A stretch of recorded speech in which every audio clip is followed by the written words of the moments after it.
Assalamualaikum warahmatullahi wabarakatuh. Waalaikumsalam warahmatullahi wabarakatuh.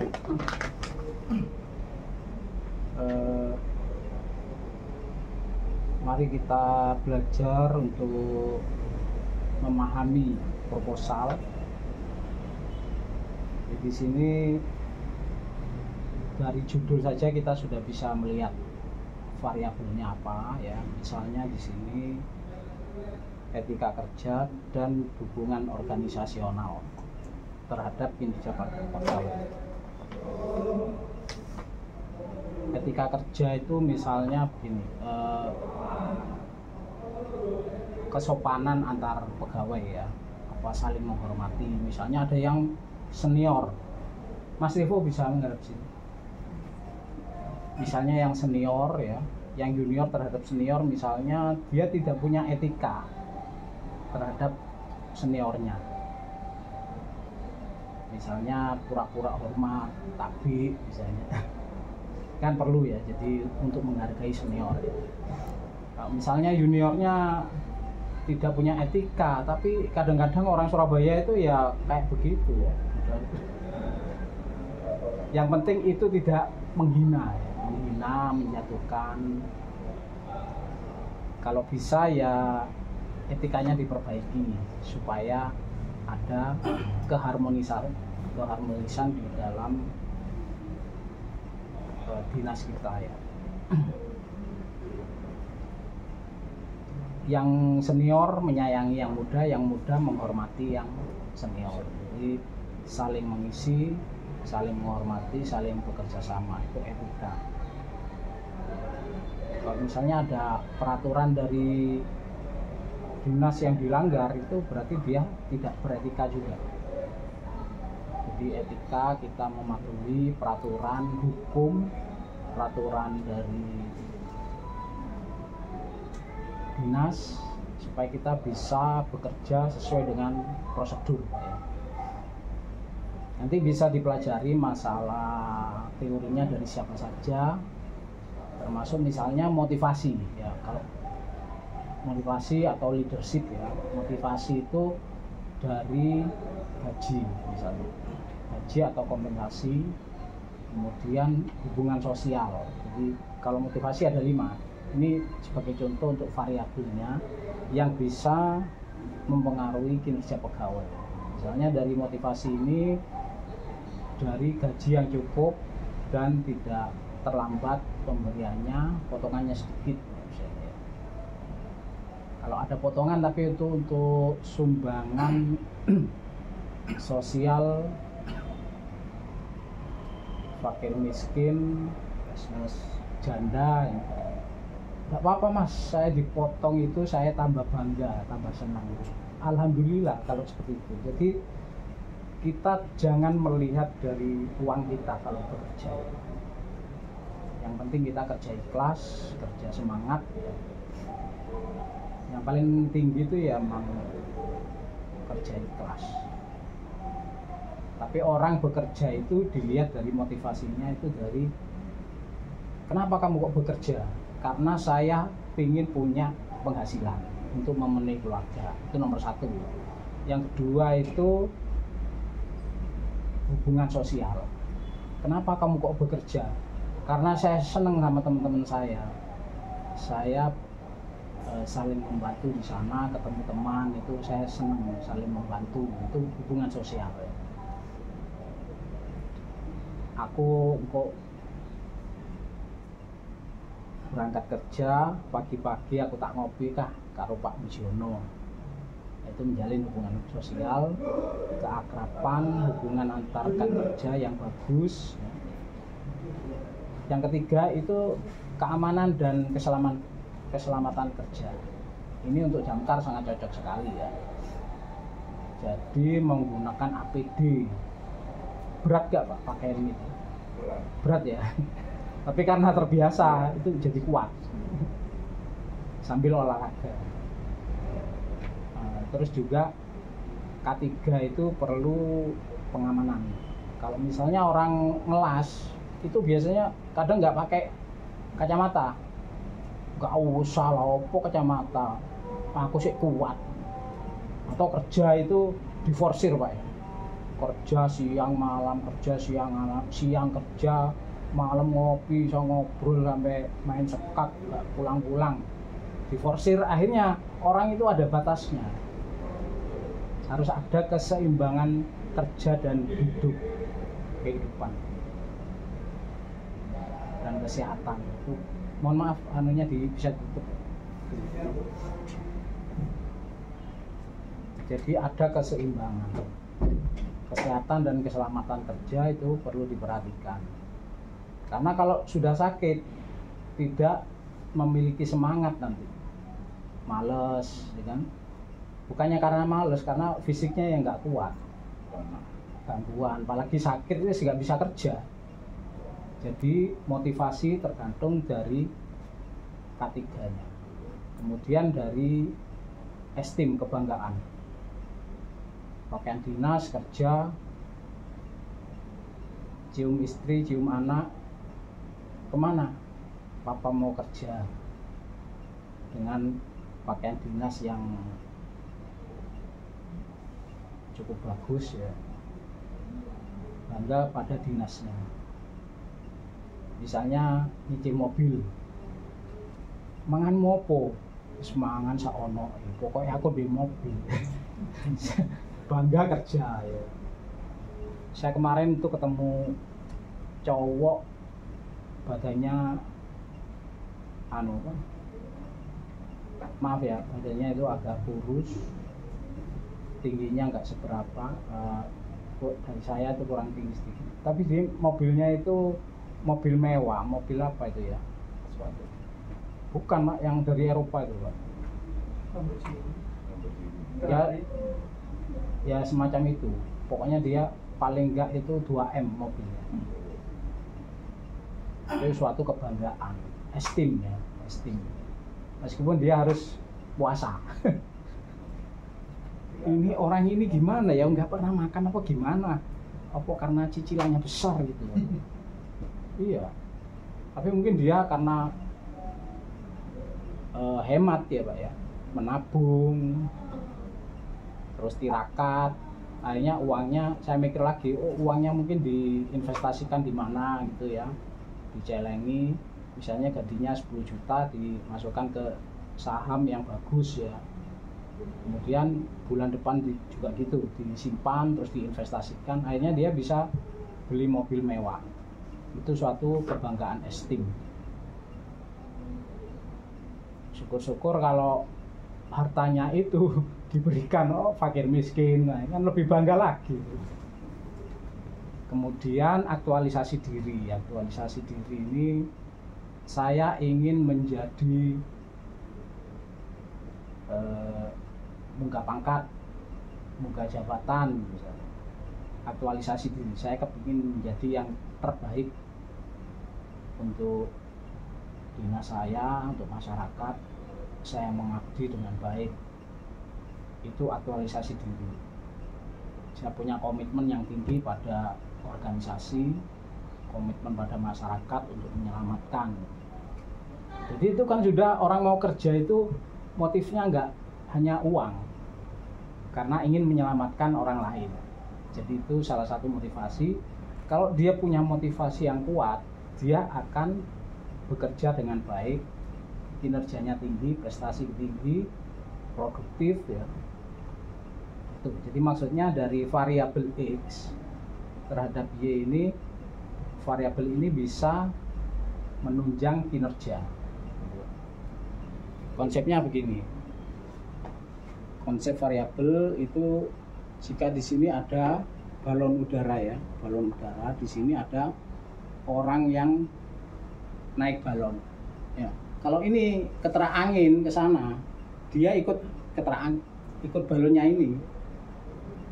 Tapi apa bisa si orang ini di dalam balon itu, di dalam keranjang balon dia berlari sampai balonnya ngentut no? Bisa nggak? Nggak bisa. Jadi orang ini tergantung dari balonnya. Balon ini bebas dia, tidak tergantung, bebas tidak tergantung. Artinya dia variabel yang independen. Ya, variabel independen tidak terikat. Yang terikat itu ini. Variabel independen, variabel bebas, variabel tidak terikat, variabel yang tidak tergantung. Itu sama, X. Kalau Y ini adalah variabel yang tergantung, variabel yang terikat, variabel dependen, ya, tergantung ya, dan variabel tidak bebas karena diikat ya. Nanti larinya bisa seperti ini modelnya. Ini variabel bebas, ini variabel terikat. Konsepnya seperti itu. Jadi kalau dia memiliki etika kerja, mematuhi peraturan, menghormati teman-temannya, dia akan saling menunjang, kinerja bisa semakin tinggi. Kalau enggak, saling mengganggu, sikut-sikutan. Nah, ini bisa jeblok orangnya ini. Kalau enggak stres, enggak bisa kerja kan gitu. Kemudian kalau dukungan organisasi ini organisasi memberi kesejahteraan, ya, memberi keadilan kepada pegawai, kerja kerasnya dihargai. Itu dukungan organisasi. Kalau organisasinya mendukung, kan ada perusahaan yang gajinya kecil, ya kan? Misalnya kerja di warung kopi, berapa gajinya? 2 juta. Ada yang 1,5 juta misalnya. Kalau kerja di hotel itu berarti organisasinya bagus ya, gajinya bisa 4 juta minimal. Terus ada kompensasi insentif bisa sampai 6 juta misalnya. Itu dukungan organisasi. Sehingga kalau orang itu bekerja di tempat yang bagus, yang organisasinya mendukung, itu dia akan bekerja dengan baik, kinerjanya semakin tinggi. Jadi konsepnya seperti itu. Konsepnya dengan variabel yang mendukung atau yang baik itu akan bisa meningkatkan kinerja. Kira-kira paham Pak ya? Untuk masing-masing variabel itu bisa sesuai dengan penelitiannya sendiri. Sama misalnya suatu contoh kepemimpinan. Ya, kepemimpinan itu harus yang bagus ya Pak ya. Yang bagus itu gimana ya? Kepemimpinan inovatif, kepemimpinan transformasional, kepemimpinan delegatif, terus tipe kepemimpinan demokrasi. Kan ada kepemimpinan yang otoriter. Kamu harus gini, kamu harus gini. Salah dimarahi, nggak tambah apik, tambah semrawut. Iya.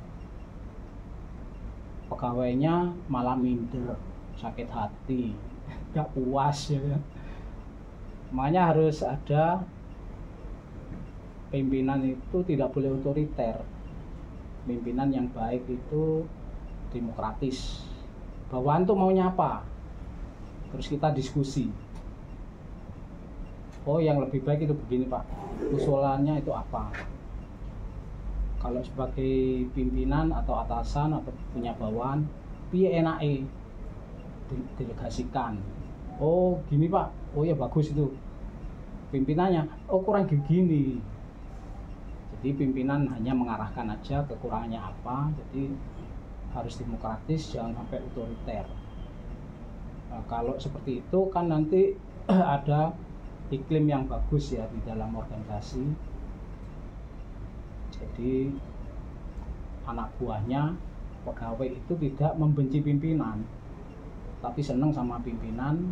Kalau disuruh nggak ada pimpinan ya melaku, ada pimpinan nggak ada pimpinan ya melaku. Misalnya kalau ada kebakaran, apa harus dikomando Pak Heri? Woi berangkat woi, kan nggak mungkin ya. Nah, kepimpinan yang bagus mendelegasikan. Kemudian yang terbaik itu apa? Jadi kalau sistem Amerika itu top down, kalau Jepang itu bottom up. sebenarnya top down itu bagus karena pimpinan tuh punya konsep-konsep. Jadi memang harus ada ini keseimbangan. Tetap itu otoriter harus ada, meskipun levelnya itu sedikit ya. Maksudnya otoriter itu memberikan perintah. Kalau pemimpinnya itu tidak kuat, nggak bisa merintah, ya tambah di EC sama pegawainya, ya kan. Makanya Rasulullah itu kan bilang gini, jangan kamu menjadi orang yang keras, nanti kamu dipatahkan orang. Jangan kamu jadi orang yang lemah, nanti kamu diinjek-injek. Jadi memang harus ada keseimbangan.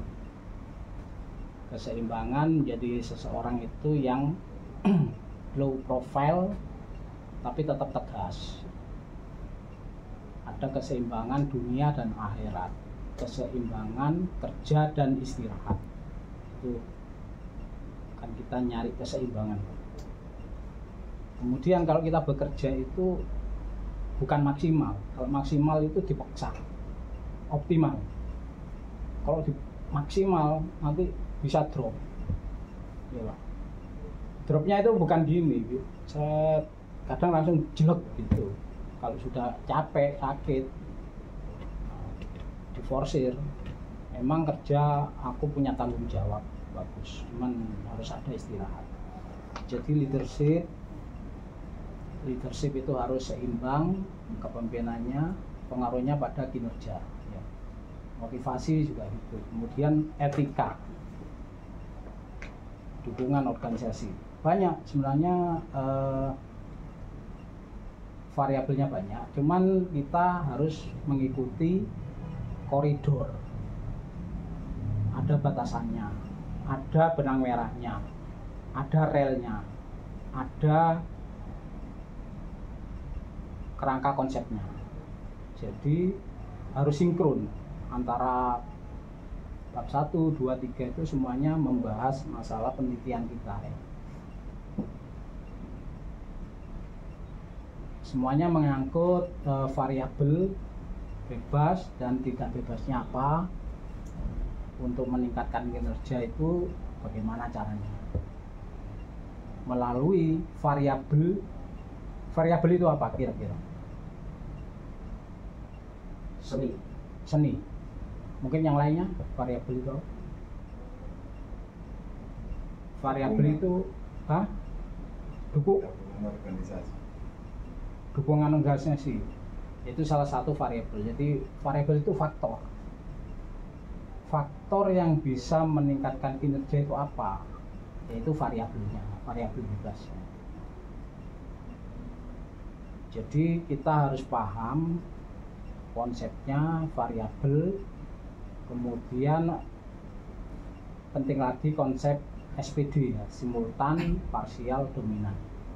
Simultan itu secara bersama-sama, parsial itu sendiri-sendiri, dominan itu variabel yang menjadi prioritas utama karena dia sangat berpengaruh terhadap kinerja yang paling tinggi pengaruhnya ya. Misalnya antara motivasi, antara kepemimpinan, antara organisasi, antara etika, antara keadilan, pengaruhnya yang paling tinggi terhadap kinerja itu apa kira-kira? Apa? Etika. Apa? Iya. Yang paling tinggi apa? Etika. Iya. Ya, Mas, sampean apa? Yang paling tinggi itu kepemimpinan, kekuasaan. Kalau Bapak apa? Etika. Etika itu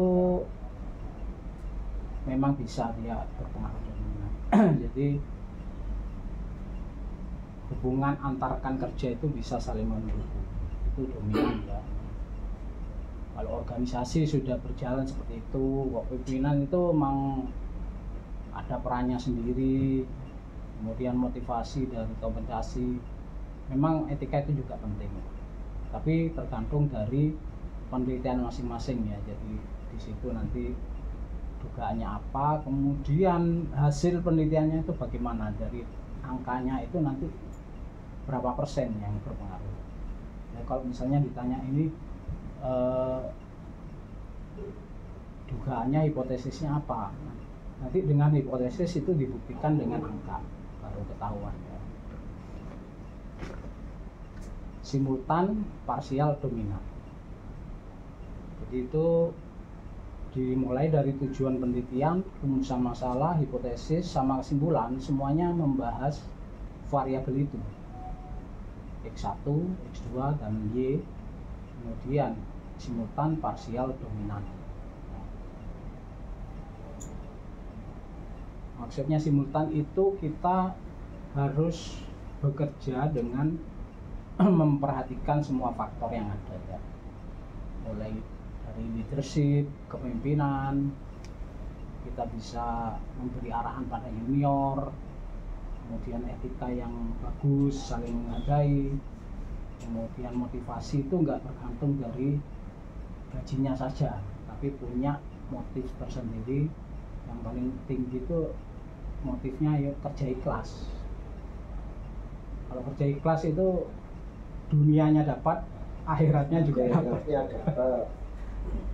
Tapi itu kalau kerja ikhlas itu kalau di teori Maslow masuk di aktualisasi diri, mengaktualisasi diri supaya menjadi yang terbaik ya. Kemudian ada dukungan organisasi, mungkin ada keadilan. Jadi itu semua variabel itu bisa berpengaruh, mungkin dari kompetensinya, diklat, pengembangan karir ya. Kalau misalnya kerja di situ udah ada pengembangan, jabatannya nggak ada, karirnya nggak ono perkembangan nih kan, orang itu kan males atau bisa pindah ya. Seperti saudara saya itu ada di